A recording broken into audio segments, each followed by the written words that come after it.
Hey guys, this is my final project for ME305.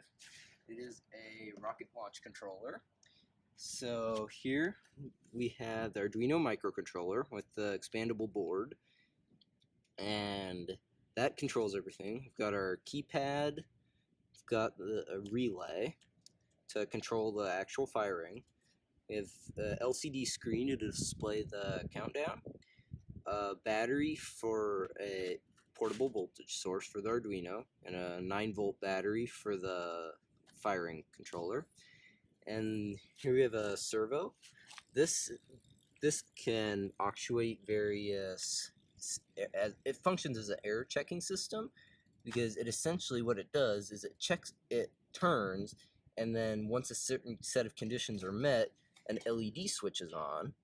And in here there's a photoresistor that will, once the Arduino reads the photosensor from the photosensor that the LED is on, the Arduino will proceed with the launch sequence.